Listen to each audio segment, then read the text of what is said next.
Welcome back, all you Loki lovers, for the season finale. Not series finale, because right out the gate, spoilers for episode 6 Loki. Season 2, mother flippers. Censored myself, look at that. Can't swear in the first minute of YouTube. You can't swear at all on YouTube. But we did it. Us three single-handedly gave them a season 2. And I just want to say good job on all of our parts. Because that took a lot of work. We really emailed Disney thousands of letters, and they couldn't say no. Woo! I'm more impressed with how we came up with so many different names. So true. But first things first, right out of the gate, we're going to be going into all of this. So you don't want to know anything about Loki. Bestie. Get out. But also... Why did you click on the video? Seriously. Yeah, well, maybe not so much the movie, because that's way worse. That's a way worse version of Get Out. Like the movie. Yeah, that one. We're going to go into all the stuff, Easter eggs, future things for the MCU. What is a Loki Season 2 even going to look like? All that and more. And we're starting off with this. Surprisingly, all of us were correct in our theories. Right. Want to say that. Like, all of us were wrong and right. Jackson, what was your theory? That Miss Minutes was the main villain. And what happens in the first goddamn 4 minutes of Miss Minutes shows up. Oh, yeah. And I was like, Miss Minutes is God, right there. Is Miss Minutes Hey, the bad y'all. guy? Jackson called it. But good job. I was only half right. Points for Jackson. I was only half Points right. for Jackson. I said I had my 2. I did a soft pitch and a big one. I was like, Kang is going to be revealed in this episode, even if he's not the main bad guy. That was right, because he was revealed, even though he wasn't the bad. And I was wrong, because I said this was going to be the longest episode. Yeah. I think it was the shortest, or it's one of the shorter ones. It was the shortest by 10 minutes. So thanks for that, Loki. Way to make me break even. Really feel like they could have given us a lot more content. Like another okay fight scene. Like a season 2 or so. Do it all in the season finale. We have the budget. Just hurry up, please. Camden, what was your theory again? He Who Remains. Yes, you did, but it was slightly different. I was like kind of the most right, because I got like the whole name thing down, you know. So like they literally went He Who Remains, and I was like, that's it. I won the competition. Jackson kept saying Miss Muffin instead of Miss Minutes, but no one corrected him. And he just couldn't get the name down. We just couldn't get that part down. Poor guy. I mean, it's not my fault she's shaped like a muffin. What kind of muffins are you eating? Very circular ones with numbers on them. So, after the awesome Easter egg packed filled episode 5, we're like, how is this gonna elevate it? And we get a whole 40 minutes of talking. Yeah, I mean... And honestly, I liked it. Did you? I preferred talking to the crappy fight scenes. I thought it was kind of monotonous. I was like, why? They're just going to fight him right now, and then what's going to happen? But then they were like, all right, let's talk. And I was like, oh, interesting. Like, okay, yeah, they needed this episode to set up everything, because, you know, had to do a lot of heavy happened. Lifting. Yeah. And it made sense, you know, they had to introduce Kang the Conqueror. But, you know, I kind of wanted more than just, like, them trying to kill him talking a bit, them trying to kill him again, him talking a bit. That's kind of how it went. Sylvie was also very, like, not good this episode, in my opinion. She let her anger get the best of her, which I guess was necessary. We love a flawed character, because that means, hey, Star-Lord, right? Infinity War, we're like, hey, don't punch Thanos. But then we got the biggest movie of all time, so I guess it all works out. So true. Punch him right in the face. Right in the face. And this one, and I'll have a fun conversation for us to have at the end, but this one, they get the choice. Both Loki and Sylvie, we meet He Remains, or as he's called in the comics, this version of Kang. Now I'm mixing up the Teenage Mutant Ninja Turtles. Krang the Conqueror. This version of Krang the Conqueror, Kronk the Conqueror, is Immortus.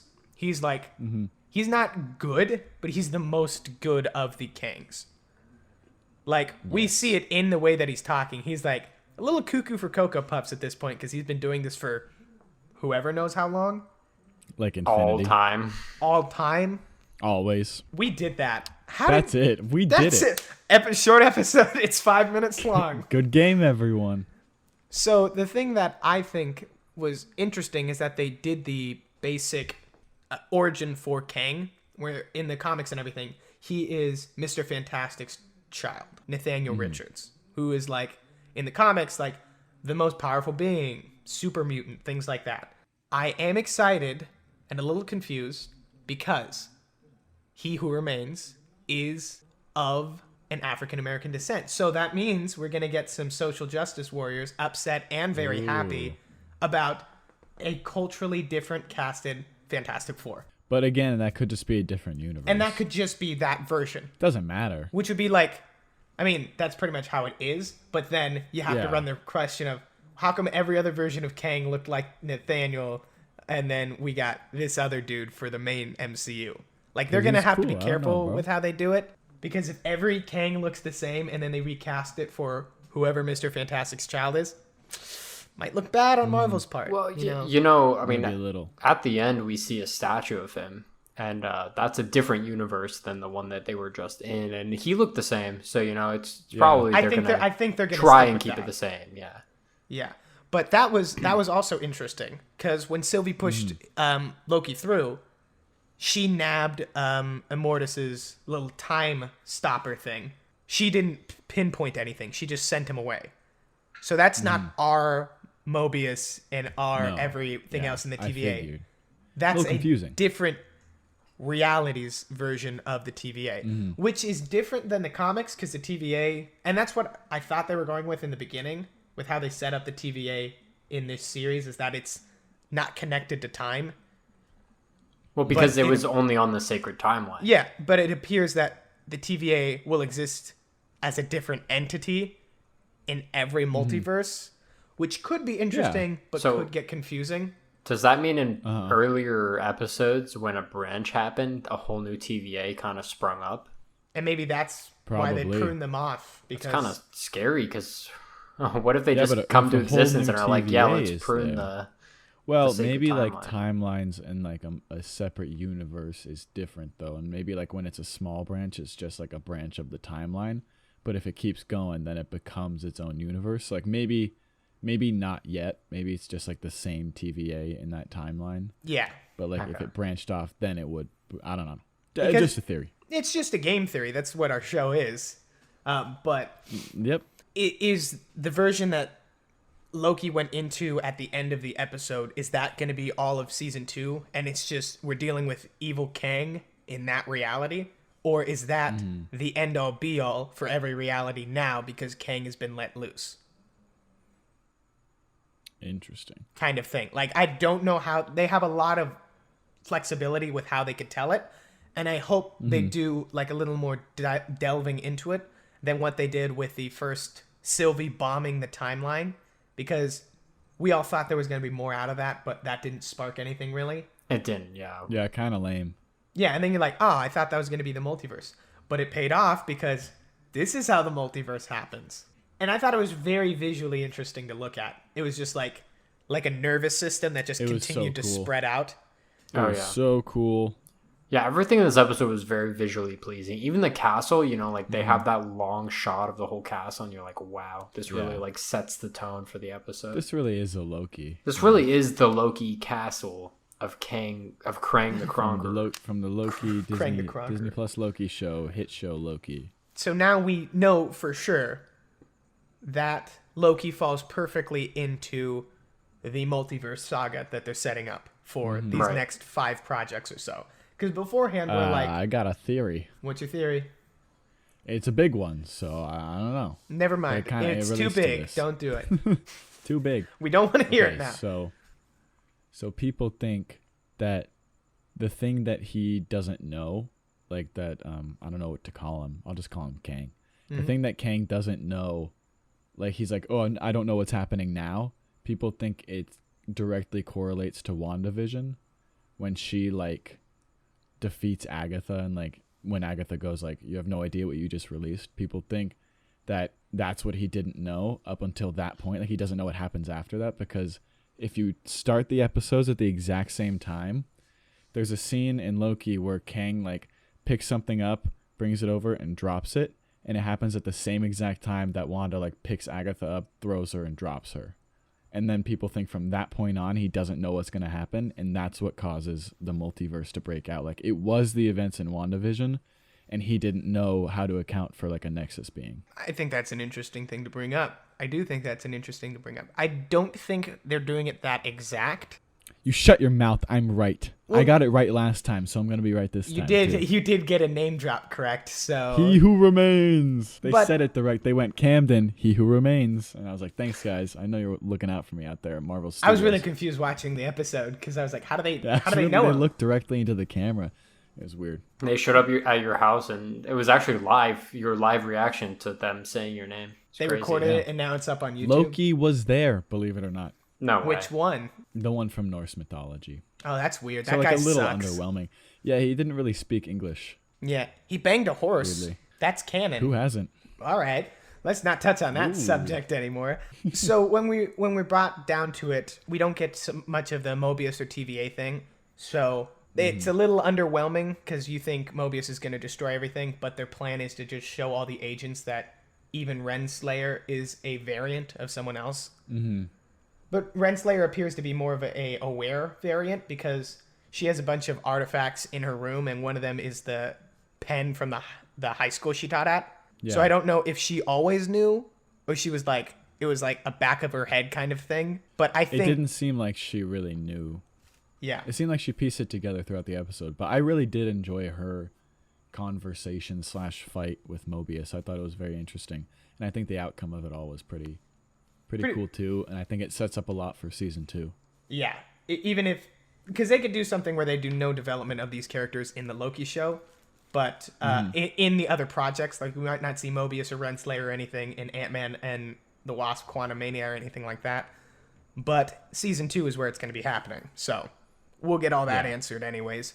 When posed the position, and this was the conversation piece that I wanted us to kind of resolve on, if you were in the position where you could either take over or kill a god, what would you pick? Because Loki, like, they had like a philosophical conversation in the form of a fight, where Loki was proving that, like, although it feels right in this moment, if you do it, it's just going to be an emotion-driven decision. Like, if you do it, we don't know what's going to happen. If you don't do it, everything's the same just for a little bit longer. And then we can figure something out. Yeah. I mean, I would have agreed with Loki, like not Sylvie Loki.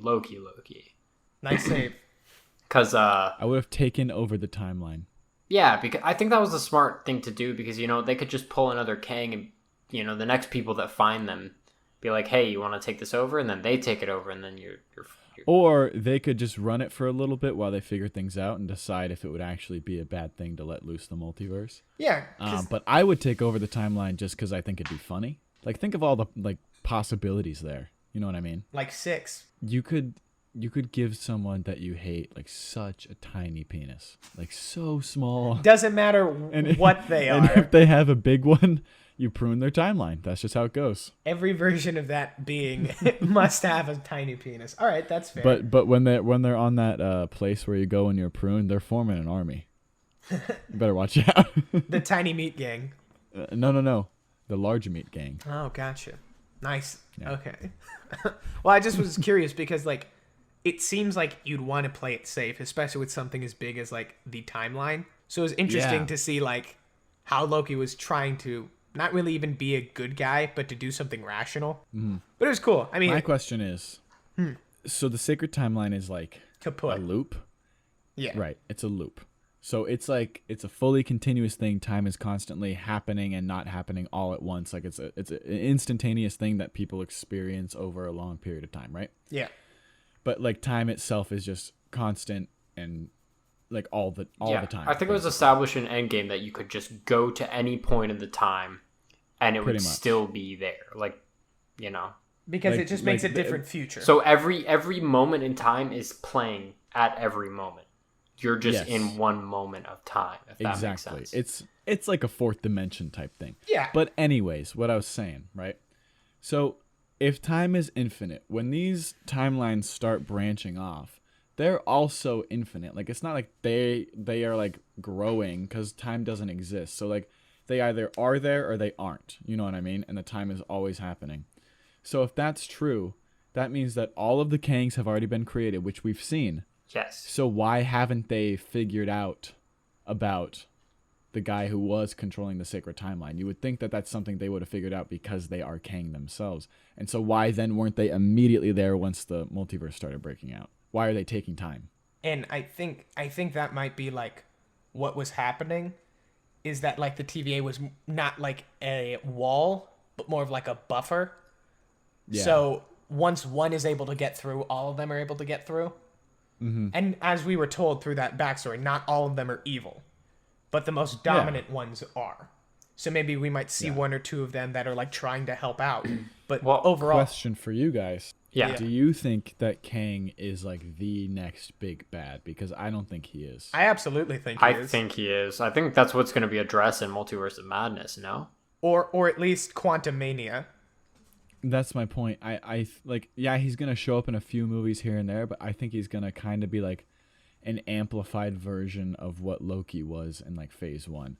Like he was built up over the movies, and then he was in Avengers. He was the main villain of that like phase, but then he was done. And then there was a bigger villain brewing in the background. So do you guys think that they're really going to drag him out over like a series of 5 to 10 years? Because I kind of like, they've introduced him like he's here, and that seems like a really long time for a villain to be showing up in every single movie for the next 5 to 10 years. Well, we have to think that the output of these projects for the next year is off kilter.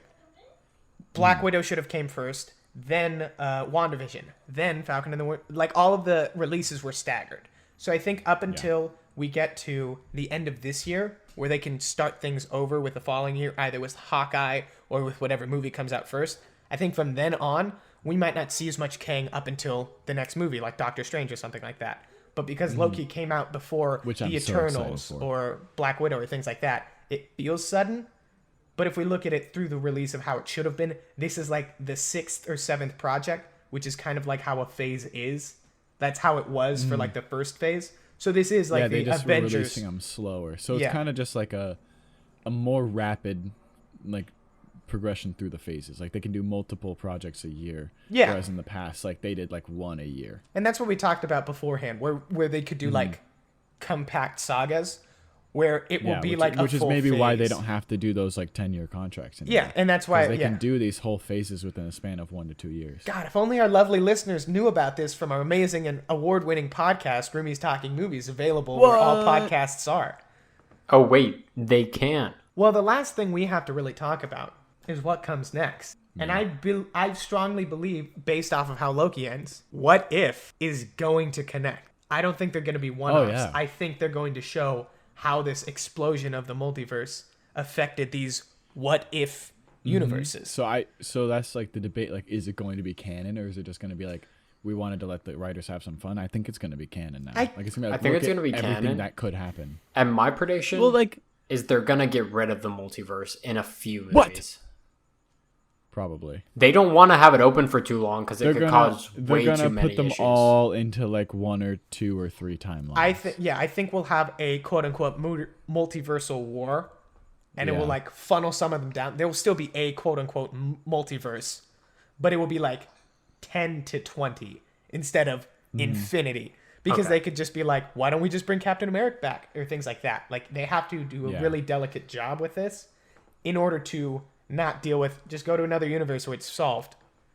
Because that's a big thing. But the only way to really find out is What If is canon is if we continue reviewing them on a weekly, just sub-weekly basis. Oh, snap. Is that the next project we're doing? Oh, yeah.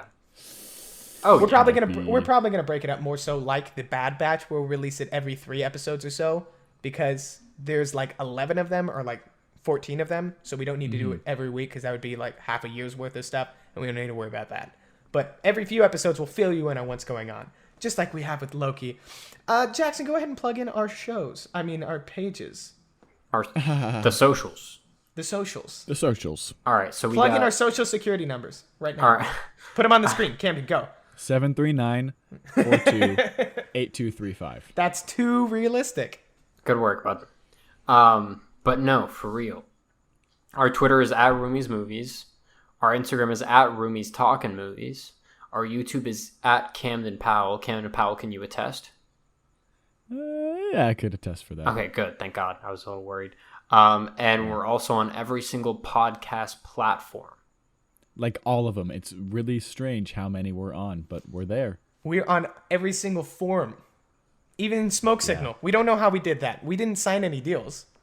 Yeah, there's just someone in a forest somewhere doing smoke signals. And if you're listening, please stop. It's giving us bad PR. Everyone thinks we're doing the fires. That's not us. That's not us. We want to come out and say that. Thank you so much for listening. We will be back to talk about What If. And you know what? We might drop a few of our movie reviews from our podcast on here every once in a while. So stay up to date. Camden, what do they have to do? They got to follow. You got to like. You got to hit that bell. God, I hate and us. Subscribe button. And subscribe. And you got to subscribe. You got to hit it. But with that being said, we're in it with you on figuring out where the multiverse leads the MCU from here. And we're very excited to see where it goes. As always, we will see you in the next video. Take care. Sleep well. Boop, boop.